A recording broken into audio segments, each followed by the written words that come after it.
padala natin sa kapwa natin. If you really think na parang kailangan ng tulong ng tao, huwag kang mag-social distance. Never apply that social distance. Kasi, alam nyo ba, we have been created to be socializing with people. Mahirap talaga siguro kung may mga taong gustong, yung mga loner na tinatawag, siguro mahirap ang buhay nila. Malungkot. Kasi we have been created to socialize, not to distance ourselves to other people.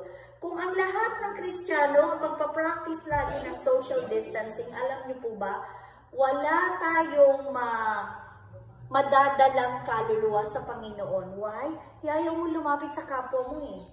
Ayaw mo makisalimuha. So, dapat tayo daw, lalo na sa panahong ito, huwag natin gamitin ng social distancing para mawala yung concern natin sa kapwa natin. Kahit alam natin na may virus na kumakalat, pero parang isipin mo na when concern is needed, dapat andyan ka para umalalay sa tao. Pangalawa, never use social distancing daw as an excuse para mawala yung compassion mo sa kapwa mo. Yung awa mo ba? Minsan may mga tao talaga na nakakaawa. Pagdating ko dito sa Canada, merong isang taon, talaga naawa ako sa kanya. Pero sabi ng kasama namin sa bahay, sabi, ay, hayaan mo na siya, hayaan na daw namin siya. Sabi ko talaga hindi. Kasi naaawa ako sa kanya. Parang hindi kaya ng konsensya ko na kahit sinasabihin, hayaan mo na siya. Pero ako talaga sabi ko, hindi ko siya hahayaan. Parang, you know, people need people. Kung ikaw patuloy kang didistansya, yung taong yan, imbis na masave, lalo yan na mapapariwara. Kaya tayo po parang, okay, may social distancing, pero if you really thought that help is needed, dapat nandyan tayo, lalo na tayo mga Christians. Dapat nandun, alam nyo ba kahit sa loob ng pamilya, kung minsan may social distancing. Kasi merong mga hindi pagkakaintindihan ang pamilya mismo. 'Di ba? Yung halimbawa, sa loob ng family, merong hindi pagkakaunawaan. Ang katotohanan, hindi lang ngayon yung social distancing, kahit noon pa, ang pamilya lumalayo sa kapwa. 'Di ba? Halimbawa, pag nandiyan na yung, halimbawa, yung magkakapatid, nag-away-away, pag nandiyan na, di ba, ayaw nang lumapit, ayaw nang humarap. Bakit? Didistansya na yung sarili nila.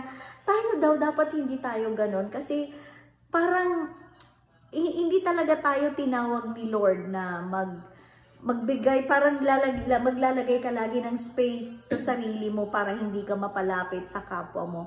God never wants us to be like that. Kung minsan, ang isa sa mga nagiging problema sa loob ng family while there is social distance, yan, yung mga hindi pagkakaunawaan, yung mga problema. Pero alam nyo, ang turo sa atin ng Lord, hindi lang as a family. Yung family mo talaga is considered as your neighbor. Kaya ang sabi diba ng Lord kanina sa binasa natin, love your neighbor as yourself. Tandaan natin, we're all humans, we commit mistake. Kahit sino pa yan, lagi tayong nagkakamali. Nobody is perfect. Ang lagi mong isipin pag may nagkakamali sa'yo, lagi mong isipin na ang nais ng Lord ay mahalin natin yung neighbor natin, mahalin natin yung kapwa natin. So, dapat yung social distancing, dapat talaga, ewan ko lang, ako, ang isip ko tungkol sa pandemic na to ay, sa loob ng napakahabang buwan na, na hanggang ngayon pandemic pa rin, parang naiisip ko parang hindi ito pandemic, para itong plandemic. Kasi even the Christians now ay talagang affected na. Even the church, alam nyo, buti na lang dito sa Canada, katulad nito kayong mga taga City on a Hill, itong church nyo ay pag-aari na ng simbahan ninyo. Alam nyo ba sa Pilipinas ngayon, ang problema nila is how they are going to pay the rent doon ng mga churches. Why? Wala na talagang pumupuntang mga tao sa church. Because of this social distancing. Alam nyo, itong social distancing na ito, inilalayo nito ang tao sa church. Which means, ilinalayo ang tao sa Diyos. Hindi yan kalooban ng ating Panginoon. So, sana tayo medyo mabuksan yung ating isip. Another thing, itong social distancing daw na to is never an excuse para hindi na tayo magmalasakit sa kapwa natin. Yung bang, lagi nating tandaan yung pag-aalala natin, yung habag natin sa kapwa natin, at yung malasakit natin sa kapwa natin, hindi pwedeng may social distancing. Otherwise, hindi ka talaga makapag-minister sa kapwa mo. Kung ikaw ilalayo mo ang sarili mo, mahirap talaga. Hindi ka makakapag-minister sa kapwa mo. And God does not call us to be like that. Ang gusto ng Lord, makapagdala tayo ng soul sa Kanya. Kaya ang nais talaga ng Lord ay makihalubilo tayo. Yung social distancing na sinasabi ngayon ay, syempre, ingatan mo yung sarili mo because we can't see the virus. Pero yung totally ilayo mo na talaga yung sarili mo kasi takot ka na dahil yan, pandemic, may virus. I don't think it would help. Hindi yan makakatulong sa atin at hindi yan kalooban ng Diyos. And lastly, wag daw nating gawing excuse ngayon ang social distancing para hindi na tayo mag-attend ng church. Sa Pilipinas ngayon, alam niyo ba, yung mga miyembro sasabihin nila, pati yung mga church namin doon, buti na lang yung mga simbahang na i-put up namin doon, hindi sila nagre-rent. So walang problemang babayaran. Sabi ng mga pastor ko, pastora, parang nasanay na sila ng online. Nothing is wrong with online services. Pero alam nyo, ang katotohanan pag online services, praise and worship, sabi. Pero alam nyo ba yung mga miyembro, nandun sa kusina, naghihiwa ng sibuyas. Naglalaba. Diba? Don't you think God is happy to see those Christians doing that during praise and worship? Diba?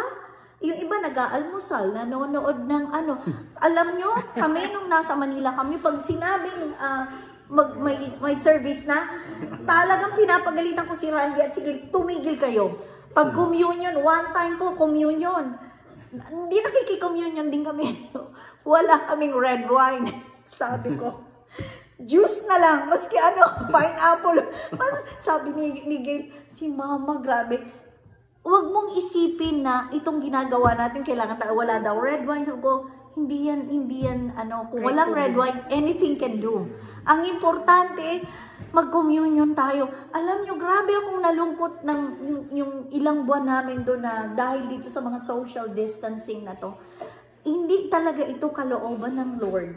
So, dapat hindi tayo mag-excuse na, ay, hindi na lang ako pupunta sa church kasi baka mamaya yung mga katabi ko pa, may virus pala, may ganon. Or, alam nyo, yung iba sasabihin nila, sa totoo lang matagal na itong social distancing, I could remember, ang tagal ko pong naging pastor. Alam nyo ba, yung church namin sa Pilipinas, every Sunday, meron kami tinatawag na visiting team. Yung lahat ng absent, pag Sunday, bago ako magturo ng discipleship sa mga youth, yung attendance nandun sa table ko, tinitignan ko na yan kung sino yung na hindi nag-attend.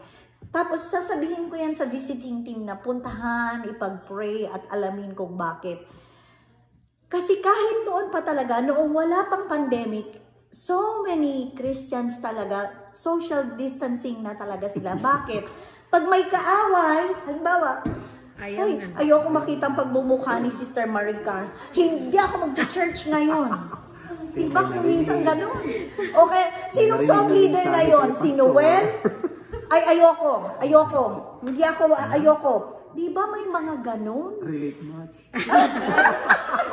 Masakit ka salita ng pastor. Okay, ito pa. Merong isa. Kasi yung visiting team, pagkatapos silang magbisita ng Monday, magre-report sila sa akin. O bakit daw? Sabi niya, pastora, nagalit sa'yo. Bakit? anong ginawa ko? Naku, bakit daw yung preaching mo? Bakit mo siya pinataman? Hindi ko nga alam kung ano yung buhay niya. Sa dami ba naman ng member? Yun, sa church namin, every Sunday at more than 100 kami. Kaya mo bang alamin isa-isa yung detalye ng buhay ng mga taong yan? But God knows. Kaya nga pag nag-preach na, pastor, talagang may nabubullseye. At yun, minsan sabi nila talaga si pastora, pinipersonal ako. You see, ididistansya na nila yung sarili nila sa church. Pero alam nyo, it is never God's will. Itong social distancing na ito right now, talaga isang malaking bagay na inilalayo ang mga Kristiyano sa church at sa Diyos. Sana tayo hindi na tayo maapektuhan yan. Who knows really kung itong generation na ito na yung henerasyon na dadating na ang Lord. Yes. Tayo po huwag tayong paapekto sa social distancing na yan. Let's continue to come to church. Ipagpatuloy natin itong Bible study kasi ito ang kailangan natin para ma-strengthen tayo. Alam nyo, ang buhay hindi lang ang kailangan ay food, clothing, and shelter. Kailangan natin ng spiritual na bagay para patuloy tayong mapalakas.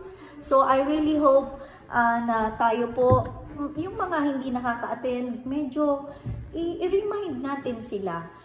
Ipaalala natin sa kanila na social distancing is never really parang a will of God. Hindi yan kalooban ng Diyos para sa atin.